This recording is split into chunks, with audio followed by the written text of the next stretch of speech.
The moment we stop arguing in relationships is rarely the moment things become peaceful, it is usually the moment they begin to quietly fall apart. And what I'm about to tell you today will completely change the way you see conflict, love, and even desire. So stay with me because the most unexpected insight is waiting at the very end. I have spent years working with companies, teams, and individuals across different countries, coaching women and couples, watching relationships evolve under pressure. And what I see now is this: it is a very difficult moment for women and families everywhere.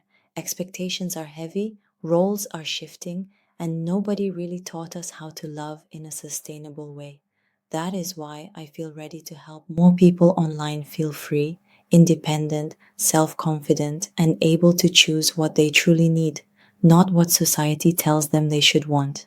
If this conversation resonates with you, please like this video and subscribe. It genuinely helps this work reach those who need it most. And please stay until the end because the most important part of this story is saved there.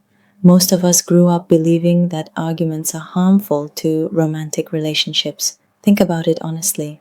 How many people do you know who say, "Wow, we had an amazing argument yesterday," or "My partner and I argue all the time and we are incredibly happy"? Almost nobody. Arguments are treated like failure, like danger, like proof that something is broken. And yet, more than 50 years ago, researchers decided to do something radical. They put love under a microscope. What they found shocked even them.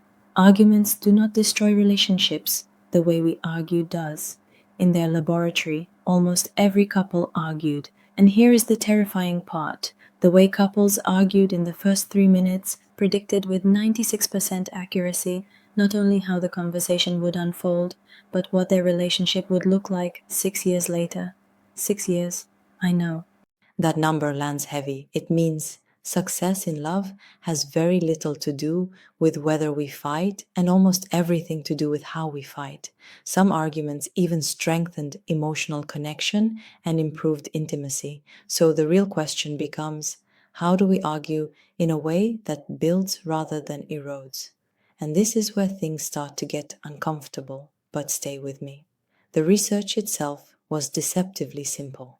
Couples were invited into a laboratory. Over time, nearly 3,000 couples participated. While being filmed, they wore sensors measuring breathing, heart rate, and stress hormones. They discussed a real conflict. Then they talked casually about their day. Afterwards, they rated how they felt during each conversation. Then they went home and they came back again, year after year. Some every year, some every 2 years. For some couples, this continued for nearly 20 years. Every video was synchronized with physiological data. Every second, words, facial expressions, emotions, and bodily reactions were analyzed side by side.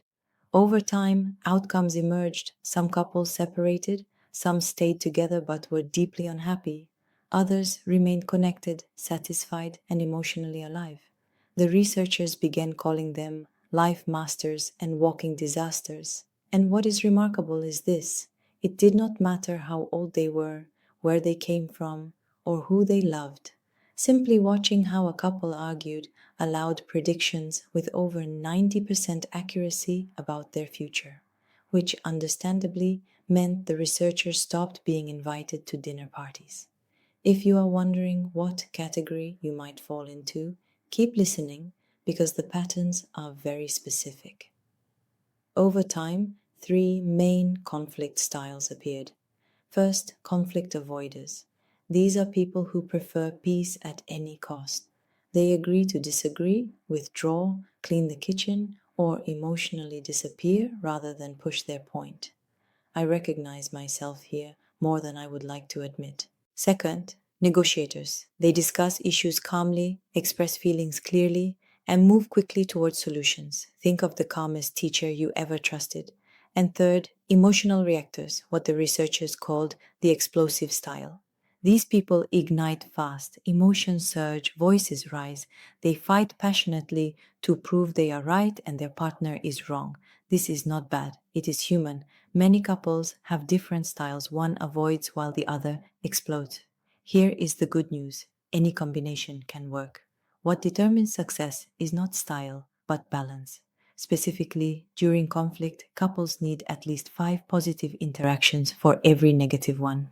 Positive interactions include nodding, interest, gentle touch, shared humor, and phrases like, I see your point or that makes sense. These small moments regulate the nervous system and preserve connection.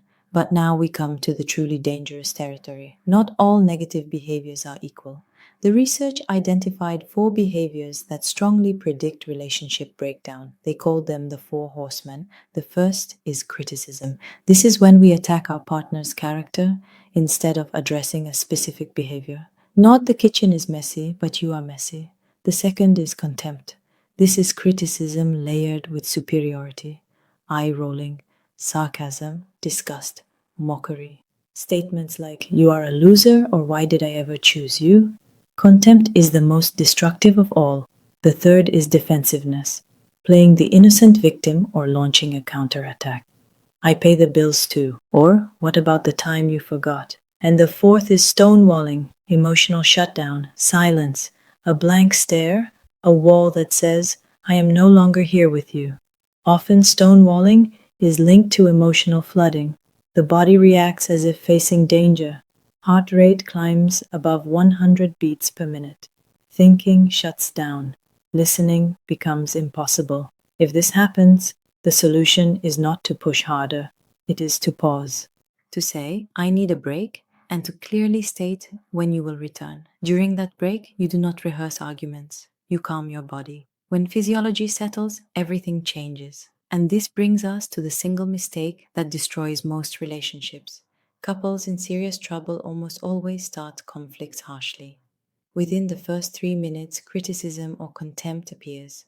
Couples who thrive begin softly. A soft start means speaking from the I, not the you.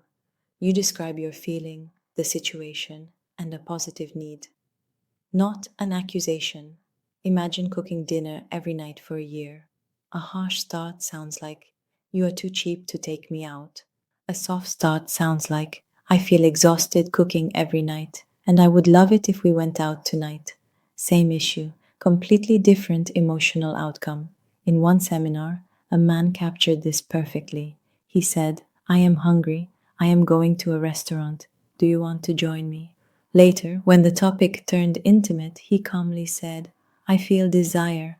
I am going upstairs. Do you want to join me? Simple, honest, human.